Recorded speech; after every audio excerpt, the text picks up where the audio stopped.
Get ready, start. Mr.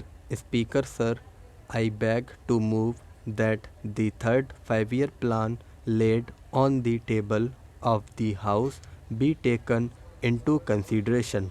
It was almost exactly a year ago that I moved the motion for consideration of the draft outline of the third plan, and this House was pleased to give its approval to it.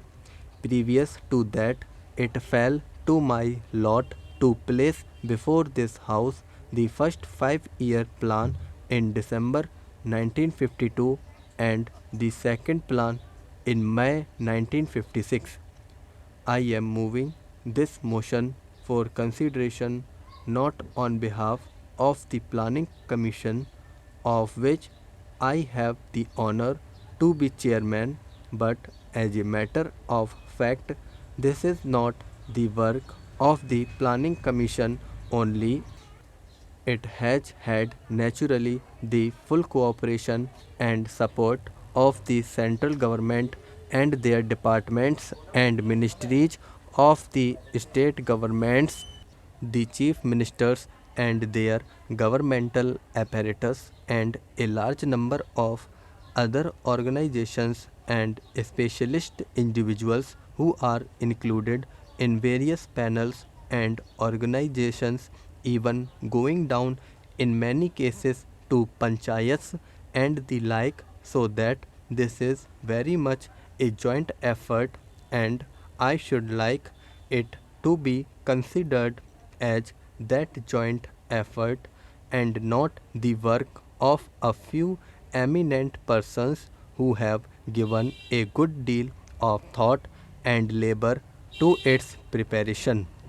Many honorable members of this House have been associated with the consideration this or parts of it in various stages. I put it forward, therefore, as this joint effort, not as a party program, but I hope representing, if not everybody, a very large number of individuals and groups in this House and outside. Indeed, ever since this has been published in the press, the reactions thus far have been very largely in its favor. It has been approved of naturally and rightly. There have been criticisms. We welcome these criticisms, but the broad approach of it has been welcomed. Now it is true that the party out of which the present government has come is intimately interested in this plan, and they have given it their support because it represents certain principles for which they have stood, not today only, not for the last 10 or 12 years, but at least for 32 years, ever since 1929, and at that time some honorable members who sit opposite today were themselves associated with the great organization which I have the honor to represent. Even in 1929, the Congress has had two objectives in view: democracy and socialism. Socialism was not put in its objective and creed and all that, but in its resolutions it appeared. Gradually, the idea has developed, but the basic concept has been there in the Congress since 1929. Say this because some people seem to imagine that these concepts are of recent growth.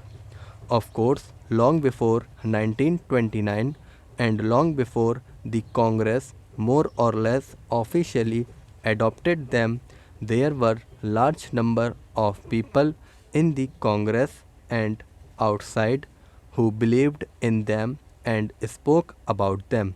Therefore, let us, I respectfully submit, treat this plan not in a party sense but as a national plan in which the broad approaches have been agreed to by all, but which is always susceptible to criticism and improvement in many of its detailed applications. It is a matter of pride to me that the organization with which many of us have been associated, and I have been associated to very nearly half a century now, and through all these years has laid stress on this broader social outlook which this plan represents. Ever since independence, we have come to greater grips with this subject and freedom. We started on this exciting pilgrimage through 5 year plans and the like, and gradually, this concept of planning has seeped down into our people all over the country. There is no doubt about it, and the broad aspects of this planning have also gradually and progressively be understood by them and approved by them. Indeed, it is astonishing that during these last few years, 10 years or so, that we have been planning, the amount of attention that our plans have drawn from the rest of the world has been surprising and gratifying. They have drawn attention even from countries which, in their own domestic spheres, have different types of economy, whether it is the economy of the capitalist variety or the economy of the communist or socialist varieties. Their attention has been drawn. I do not say that they agree with all that we have said or intend to do, but they have recognized this as a matter of the greatest importance, that this tremendous effort is being made by the Indian people to pull themselves up almost to the grassroots, as it were, and they have recognized the principle, the basic principle of planning. They have recognized the basic principle and the general structure of the plan also. Thank you.